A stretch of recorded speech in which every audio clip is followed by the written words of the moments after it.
Everybody. So it's Friday morning, just gone 9 AM. Beautiful day in central Victoria. Once again, perfect blue skies. And I'm going on a bit of a road trip. It'll be the first road trip for Boer War stuff since I returned, which is 2 months yesterday. Incredible.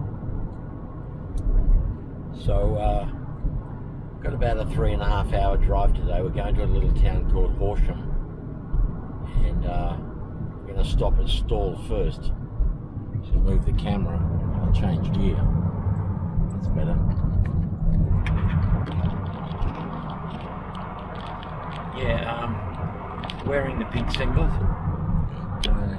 made infamous in South Africa. It was my go-to garment.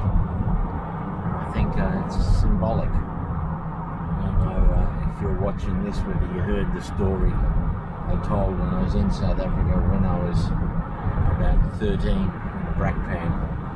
If you saw the Brakpan episodes, you might not have got a sense of how backwards Brakpan was in the 1970s when we were there.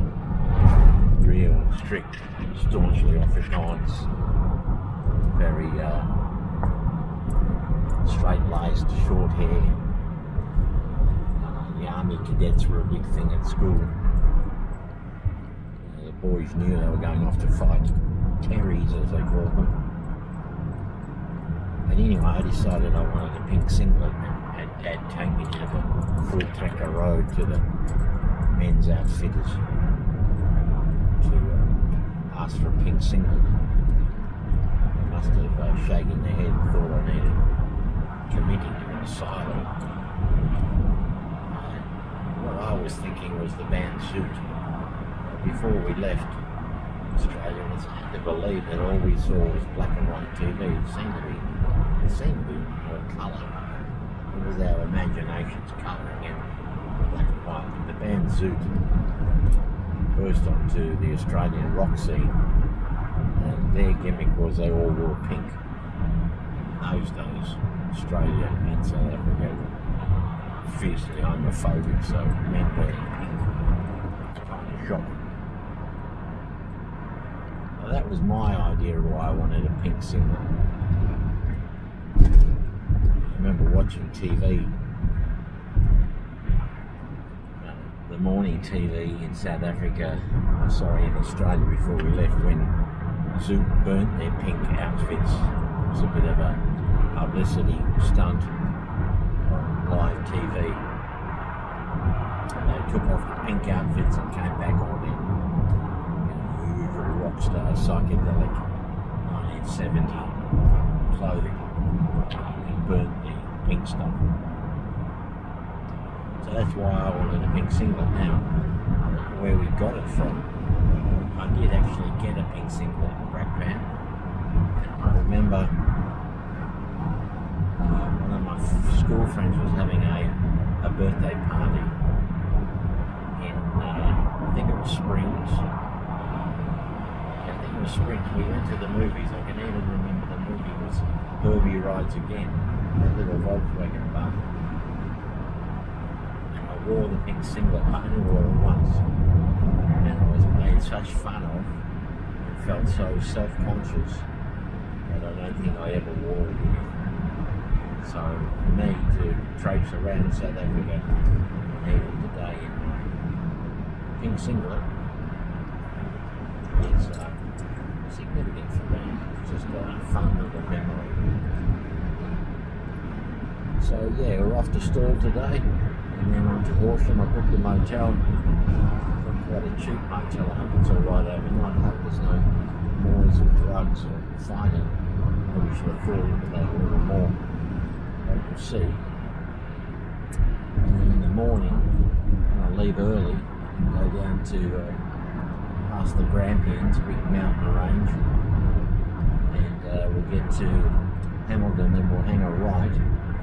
We'll go across to Casterton, which is not far from the South Australian border. The Boer War monument there. Then when we get back to Hamilton, there's 3 places I want to try and explore in Hamilton. then I can turn and come back home. I should be home, I'd say, mid-afternoon tomorrow, maybe late afternoon. But we'll see. Alright, next time I see you, it'll probably be installed.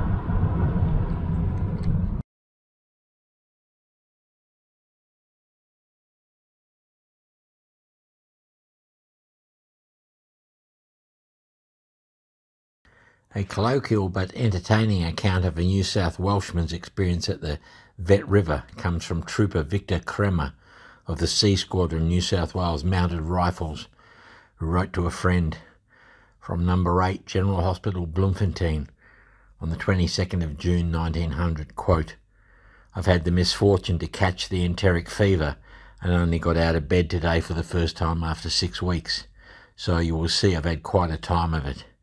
It's a terrible sickness, and were you to see me now, I doubt very much whether you would know me. You could strop your razor on me, as I am awfully thin, and my legs, in fact all my body, is about as thick as a lamppost. Talk about 1 foot in the grave, why, I had 1 3/4 in it. Men were dying all around me. In the tent where I was, 3 died in the first week, but I kept my pecker up. I was in 5 fights, viz. Klipdrift, Driefontein, Spitfontein, Vet River, and last of all at the Zand River, and then the fever beat me. I saw quite enough blood spilt to satisfy me for a few years to come. I did the Boers in every time, but have nothing to laugh at at plain about 2 miles wide, and had to get close enough to use a rifle on them. Our artillery had silenced their guns, but the devils were waiting for our advance, and we had only got about a quarter of the distance when we heard the terrible, but never feared by us, sound of their big shell coming towards us. It dropped about 50 yards in front of us, and our nags did not enjoy the splash it made on bursting. Then came another and another. Our guns then started on them again, and the roar of the shells passing through the air over our heads was not too pleasant. It made us only spur our horses even faster, for it was neck or nothing. One never feels the least bit timid, but it takes all your wits to look for some small cover for the horse and yourself. I thought I had a lovely position behind a little Kaffir humpy, but the enemy could see me at this time. I had 2 more horses besides my own, going to hand them over to the horse holder when the time came to act, but the shells came and burst quite close to me, told me that the nags and myself were going to have a bad time. A second later, and a cloud of smoke and an explosion was followed by the bound and clatter of the horses, but I cannot thoroughly explain the explosion as it came so suddenly. My rifle went flying out of my hand, and my helmet had a waltz on its own through the air. My hand that held the rifle was quite numbed, as well as my arm. The shell had burst some 4 feet from me, almost tearing the inside out of the first horse, in the rear of the girths. My nag was in the centre and never got touched. The third horse was also terribly torn, and the blood poured out as though it came from a hose. They did not last long, and the poor brutes were soon settled. I picked 2 pieces of shell up at my feet, and am keeping them as relics. My captain said to me when he saw me quite sound, "By heavens, Kremer, I am glad to see you escape. I thought that shell got you." It was thanks to my good luck. I seem to have more luck than a chow. The Boers had a pom-pom on us, which fires only 10 shots at a time, and is the only gun we look at with a sour face. Its shells all drop in a line, and I've seen some of the British with their insides torn away with it. Well, to finish my Vet River experience, we dismounted close to the river and started to advance. How did the bullets and shells fly? But the bullets were a treat after the shells, and we returned to fire, for we were now quite close. When we got to the river, some of our chaps waded through, others swam. When we got to the other side, we charged the kopje, and what a scatter! We fired on their horses, killed many and stampeded the rest, and then we had some grand running shots, howling, bowling them over like rabbits. They did not seem to stop, and we were not going to waste time shouting surrender. Dead men and horses were everywhere. We camped on the battlefield that night, and quite close to us, laying face upwards, were the dead, and a very sad-looking sight in the pale moonlight it was. We had only 2 men slightly wounded, and we captured one of the enemy's guns and a lot of prisoners.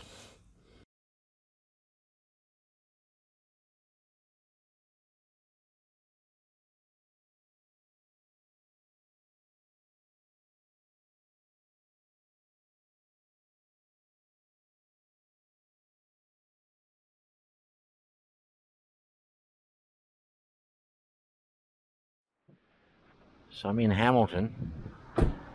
I had a little change of plan. I was going to go to Stawell first, but I'm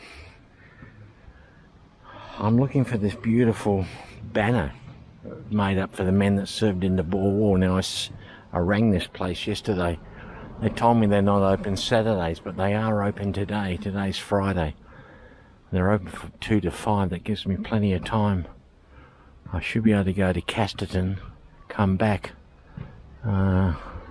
and do this place. I think they didn't know what I was talking about, which is understandable because the best of times, sometimes I babble. Oh, it's old phone number. Should ring that. So yeah, I reckon we'll go to Casterton now, come back, do stuff in Hamilton, and then we'll go up to Horsham and book into the motel. Alright, Casterton, here we come. Stop recording. Okay, so I'm back at Hamilton at the Historical Society. I'll see if these people can give me some sense. Oh, the door's open, that's great. Alright, let's go in and see what they say. It's beautiful in here, look at this. This is beautiful.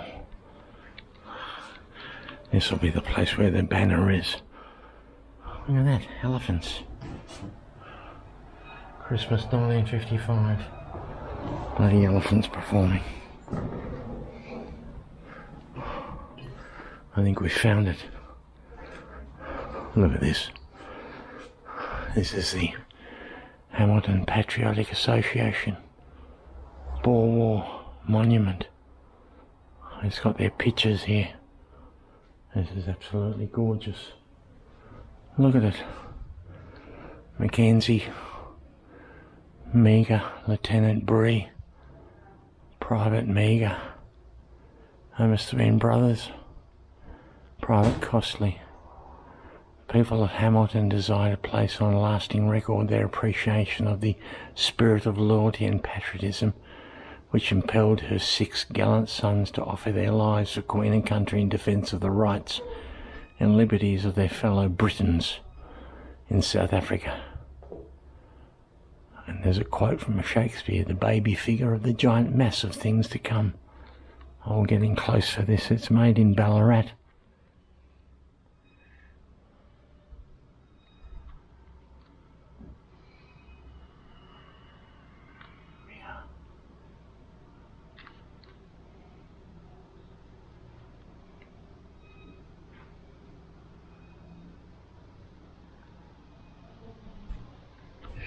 Oh, that was well worth it. So the memento of members of the H Company VMR, Victoria Mounted Rifles for the Hamilton Patriotic Association, September 1901.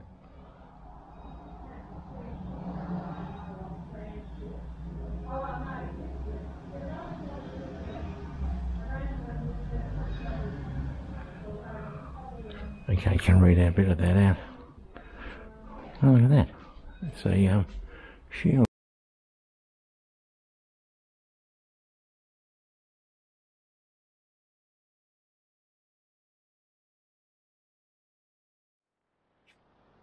So,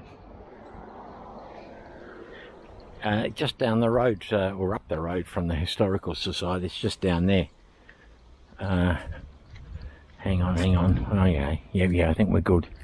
The Anglican Church, Father David said the door is normally open.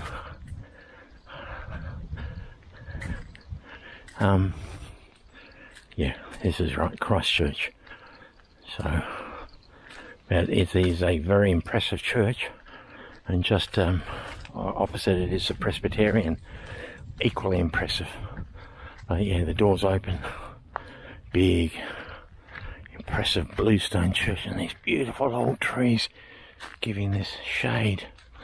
Hey, wow. There's the steeple. Where's the people? So in here should be an honour board to the boys that went to the Boer War.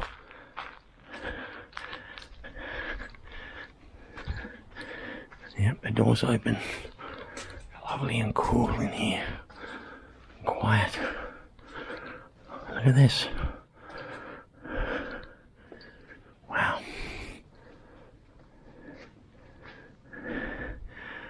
A little problem with the lighting. And I don't know what we're looking for. Hymns. Could be this. I should have brought my torch with me. Actually got my torch in the car. Might have to go back and get it. What's this say? The Venerable. No, 1880s. I kicked something. I can't see what it is. So dark in here.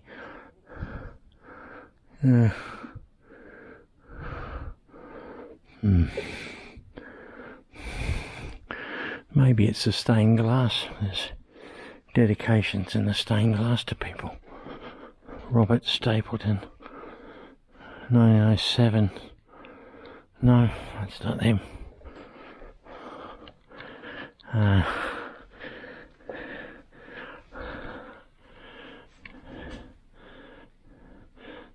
Glory of God and Saxon Harry. What a name, Saxon. That's a great name.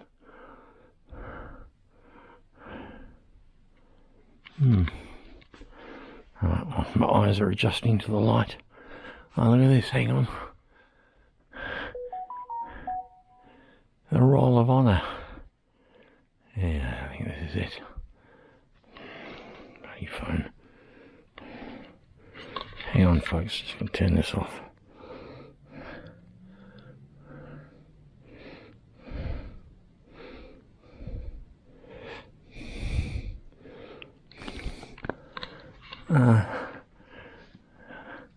I reckon it'd be one of these. I can see it up there. Alright guys, we're going to go and get the torch and then we'll come back. I think that's it. Right, stop recording. Stop recording.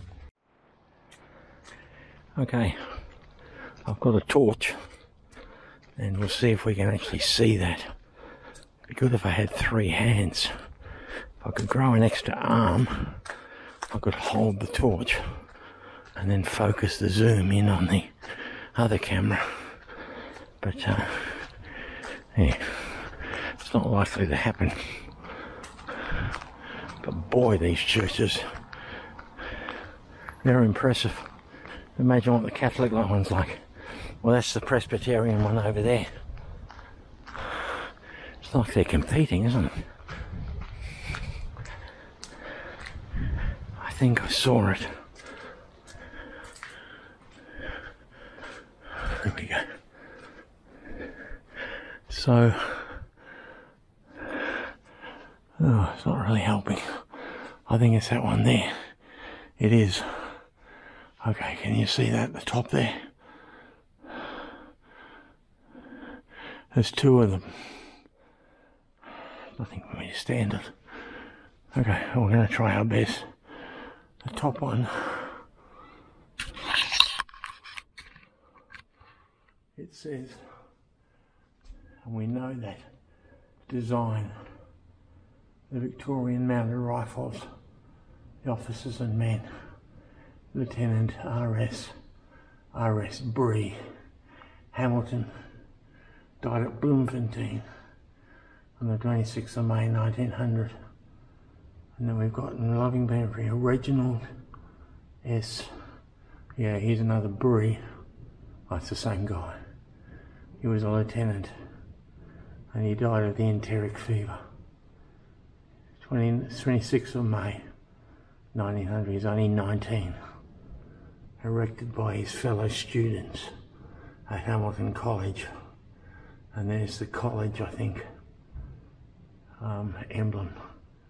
Brove non Brise. Once again we need Leo, the Latin speaker, to tell us what that is. Alright, well they're fantastic, aren't they?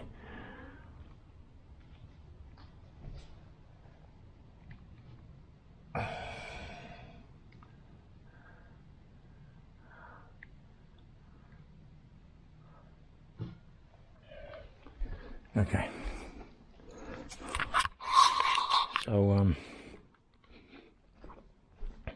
Hamilton College was on my list